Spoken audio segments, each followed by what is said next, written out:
When I went to my husband's hometown, the one who came to pick me up at the airport was his ex-girlfriend.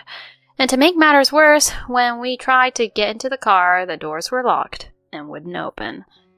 Just then, the car window opened and my husband said something like this. "I never intended to give you a ride from the start. Always complaining about my job. I'm sick and tired of you." Then the ex-girlfriend in the driver's seat chimed in. Huh? Your wife just keeps complaining. A woman should support her man, right? It's only natural for him to seek affection. Just open the door. We can talk about it then. I tried to open the car door, but it wouldn't budge. My husband said to me in that moment, "You should learn from this and reflect a little. Choose whether to go back or walk." Seeing my smug husband and his giggling companion, I reached the limits of my patience. What's going on with these people? I can't believe it. There's no point in being married to a man like this anymore. I contained my anger and declared emotionlessly, "Got it." Then the car left me behind and drove away. A week later, my husband would face hell. My name is Megan Morris. I'm a 28-year-old part-time housewife. I got a job at a major company in the city and have been working hard ever since. But before I knew it, it had been a few years since I had a boyfriend. Just as I was thinking it might be time to find someone, I was approached at a cafe near my house. "Hey, you dropped this." At that moment, it was Sebastian, who would later become my husband, who picked up the pouch I dropped. Sebastian continued to approach me with a smile afterward. My first impression of him was that he was a refreshing person. He mentioned that he worked as a freelance designer and frequented this cafe. We exchanged contact information and started going out for meals together. I found myself drawn to Sebastian each time we met. He was good at conversing, and his occasional use of his Springfield accent added a cozy touch. While we were dating, he often spoke about his hometown. "I don't hate my hometown, but my old man who runs a towing service really gives off that classic Springfield vibe, you know? He's stubborn and intimidating. Part of the reason I came to the city was to get away from him." I see. "Yeah, so from now on, I want us to live happily together in the city." Those words made me happy. And during our 1-year anniversary dinner, Sebastian proposed to me. I happily accepted the proposal and got engaged. Afterwards, my parents also approved of the marriage, and next it was time to visit Sebastian's family. When we arrived in his hometown, Sebastian's mother came to pick us up at the airport by car. It was another 2-hour drive from the airport to Sebastian's family home. When I nervously greeted my mother-in-law, she laughed boldly and said, "You don't need to be so nervous. Come on, get in, get in." During the car ride, I was able to have a pleasant conversation with my mother-in-law. She gave off a casual vibe with an air of a sturdy, down-to-earth country mother. "Megan, my husband may look scary, but he's a kind-hearted person at heart. And just relax." Yes, I'm looking forward to meeting him. And so we arrived at Sebastian's family home. As we entered the large house, my father-in-law was waiting in the living room, arms crossed. Indeed, my father-in-law seemed intimidating, enough to be likened to someone with a quiver of arrows. Nervously introducing myself, my father-in-law nodded slowly in response to me. Sebastian introduced me to him. "Dad, I want to marry Megan, who's here." Father-in-law opened his mouth. "Can you protect Megan after running away without taking over the family business?" I'll protect her. I want to be happy with Megan in the city." My father-in-law shifted his gaze away from Sebastian and turned to me. "Megan, he's not much of a son, but please take care of him." "No, father-in-law, please, raise your head. Likewise, I look forward to getting to know you." Then, with a smile, mother-in-law said, "Well then, now that introductions are over, let's all have dinner together." And so I was welcomed by both my parents and my sister, who came later, and we sat around the dining table together. Sebastian's family, his father, was a bit intimidating, but they were kind and good people. I'm glad. With that impression in mind, our first visit to the in-laws' house came to an end. On the way back, Sebastian told me, That was nerve-wracking. I was really sweating, thinking they'd tell me to bring my bride back to our hometown. Dad seems to like you, Megan. Now it'll be easier for me to go back home. Thanks, Megan. You're welcome. I'm happy to meet your wonderful family. And so Sebastian and I registered our marriage and had a small wedding. However, we had a slight disagreement when it came to deciding on our new home. At the time, I was living in a spacious apartment, while Sebastian resided in a one-room unit, so it was decided that he would move in with me. However, he suddenly expressed the desire to rent a new place. Sebastian found a newly built apartment, which was indeed beautiful, but the rent was higher than we had anticipated. When I mentioned this to Sebastian, he said, I often work from home, so having a clean and nice home contributes to my motivation. I'll cover the rent. Please, trust me. And so, in a compromise, I agreed to sign a lease for a new rental apartment, and we began living together. Sebastian helped out a lot with household chores, and we were living happily. Then, about 3 months after our marriage, Sebastian told me, some friends from my hometown are coming over, so I'd like to invite them to our place. I agreed, and on the day I prepared a special meal, eagerly awaiting their arrival. Hey, Megan, I brought someone. As I looked at the person who followed Sebastian, I was surprised. Despite being told it was a friend, I had assumed it was a man, but to my surprise, it was a woman. Nice to meet you. I'm Madison. Facing Madison's cheerful greeting, I hesitated, but still smiled politely, saying, I'm Sebastian's wife. Wife, huh? Sebastian, you really are married. That's hilarious. See, I told you. Anyway, Madison, put your stuff here. It's a bit cramped, but squeeze in. Sebastian and Madison seemed quite close. Unable to confront the fact that I hadn't been informed that Sebastian's friend was a woman, I couldn't press the matter and instead returned to preparing the meal. Sebastian and Madison were engrossed in conversations about their past that I knew nothing about. How do you two know each other? Sebastian answered my question. We were classmates from junior high to high school. She's what you'd call a troublemaker. Hey, what's with that description? They began enjoying themselves, nibbling on the meal I had prepared and starting to drink. As they got tipsy and conversed in a local dialect, discussing things unfamiliar to me, I couldn't join in and could only continue to smile politely.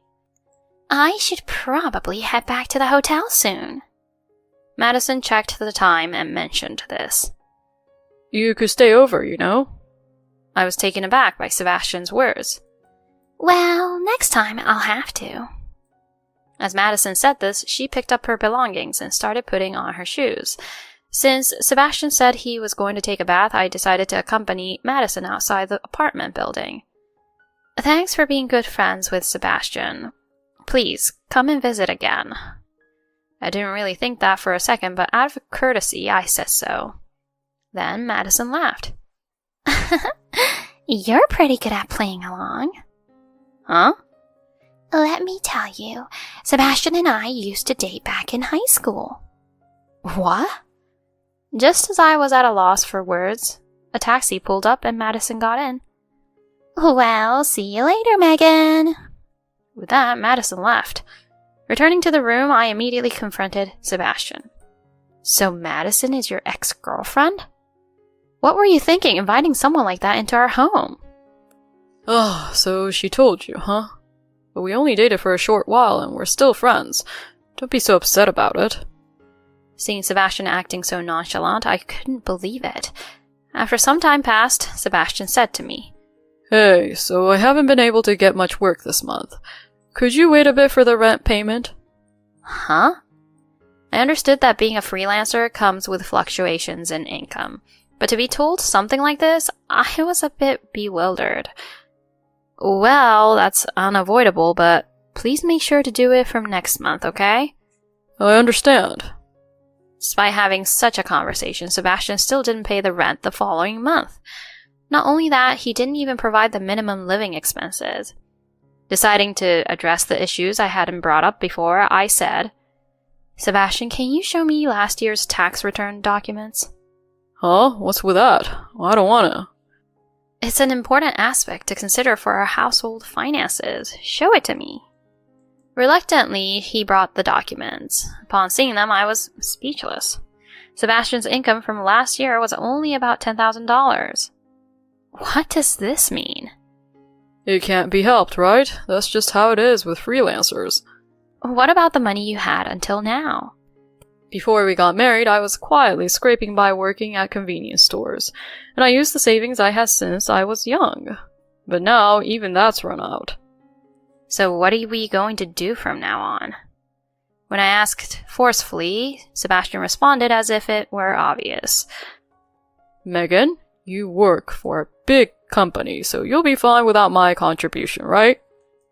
But... Well, I'll work hard from now on, so for the time being, let's just get along. After that, without actually paying rent or expenses, he ended up relying on me for everything. I repeatedly suggested to Sebastian that he should try to find a full-time job and start job hunting. Initially, he evaded the topic, but gradually he started to get irritated and even snapped back at me, leaving household chores entirely up to me. He didn't do any housework and didn't contribute financially. Living with Sebastian like that, I accumulated a lot of stress. As time passed, the first end of year since our marriage approached. Can we go back to my hometown for New Year's? Upon Sebastian's request, I nodded. Since we were married, I felt it was my obligation to maintain relations with his family. Or so I thought. However, lately, we have been arguing constantly about job-related matters, so our communication had dwindled. On the day we were supposed to visit his parents' home, I expected his mother to pick us up at the airport, but to my surprise, it was Sebastian's ex-girlfriend, Madison, who came to pick us up in her car. Huh? Madison, why? Why? Obviously, I came to pick up Sebastian. How typical of her to say that. Sebastian silently got into Madison's car without saying a word. I reluctantly tried to get into the car as well, but it was locked. It's locked. I can't get in. As I spoke to them through the window, Sebastian uttered, I never intended to give you a ride from the start. Huh? You're always complaining about my job. I'm sick and tired of you. At this point, Madison also chimed in. She's such a whiner, isn't she? Women are supposed to support men, right? It's only natural for Sebastian to seek love, isn't it? Just open the door. We can talk about it then. I tried to open the car door, but it wouldn't budge. At that, my husband blurted out, You'd better learn from this and be a little sorry. Go home or walk. Your choice. Seeing Sebastian's smug expression and Madison's giggles, I reached my limit of patience. What is it with these guys? I can't believe it. There is no point in being married to this man anymore. I contained my anger and calmly stated, I understand. Then the car sped away, leaving me behind. As I watched them disappear from view, I returned to the airport in frustration. I couldn't bear the thought of walking back to my in-laws' house anymore. While waiting for the return flight, I called my in-laws and explained the situation to my mother-in-law. She then informed me that my father-in-law would take over for her. Hello, Dad. I'm sorry I can't come today, but... I talked on the phone with my father-in-law for a while. Later, I returned to the city and immediately signed a lease for a week-to-week apartment. I found a moving company that could move me on the same day and decided to move out right after the new year. On the day of the move, I had my belongings transported to a storage unit and to the weekly apartment. After leaving the divorce papers in the empty room, I left the house I had been living in. This was a week after Sebastian left me behind. When I returned to my weekly apartment, I received a phone call from my husband. I ignored it, but he kept calling persistently. Feeling annoyed, I finally answered the phone and he suddenly shouted, Hey, Megan, what's going on? When I came home, it was like an empty shell. You even left the divorce papers. Did you leave? What are you thinking? To the loudly yelling husband, I calmly said I would meet him at a nearby cafe and hung up. A few hours later, when I entered the cafe, Sebastian was already waiting. Finally, you're here, huh? His face, upon spotting me, turned an amusing shade of blue. Why is Dad? So, I had brought along my father-in-law. I told him what had happened and that I was going to say goodbye to you, and he came all the way from Springfield. I said so and took a seat alongside my father-in-law. Sebastian seemed completely diminished and calmly broached the topic. I left that house of my own accord. I want to divorce you. Then Sebastian, with eyes drifting, declared, I don't want that. You can't just decide to divorce like that. It's too much. Too much? And you're saying that? You left me behind and went with your ex-girlfriend. That's why I'm saying she's just a friend. At that moment, my father-in-law slammed photos onto the table. So how do you explain this? There was a picture of Sebastian entering a local hotel with Madison. What's this about? Megan asked me to do this. Megan asked me to behave normally while you're visiting and discreetly investigate. These are photos your sister took while tailing you. Any excuses? Huh? Well... As Sebastian faltered, my father-in-law intervened. Enough with the excuses. After leaving Megan at the airport, you cheat in our hometown. You're a disgrace as a man. I'm sorry, Dad. You're apologizing to the wrong person. Then Sebastian turned to me. Megan, I'm sorry, it was a mistake, but I don't want a divorce. You're the only one I love. Then my father-in-law yelled at him even more. Are you still making her cry with that nonsense? It's pathetic to have someone like you as my son. All you can do is sincerely apologize to Megan and agree to the divorce. But... When Sebastian tried to persist, I firmly told him, You don't contribute to living expenses, you abandon me in your hometown, and on top of that, you cheat on me with a mistress. There's no way I can stay married to someone like that. We are getting divorced. Sign the papers now. But... After that, Sebastian signed the divorce papers in front of his father, who then grabbed him by the collar and disappeared somewhere. Later, the divorce between Sebastian and me was finalized. There was no division of assets. Instead, I demanded compensation for his infidelity. However, with his meager savings and income, he couldn't pay, so ultimately his father covered for him. Moreover, his father even paid a substantial amount as compensation for the inconvenience. Sebastian couldn't afford the rent in the city anymore and was brought back to his hometown by his father. I also demanded compensation from Madison, and it seems Sebastian and Madison argued over the matter, resulting in their eventual breakup. I've heard that Sebastian is now living a life where he works at his father's construction company while having the alimony money deducted from his pay. My father-in-law says he'll never let Sebastian go back to the city again. Sebastian, who went from a glamorous city life to doing manual labor in his hometown, reportedly goes to work crying every day.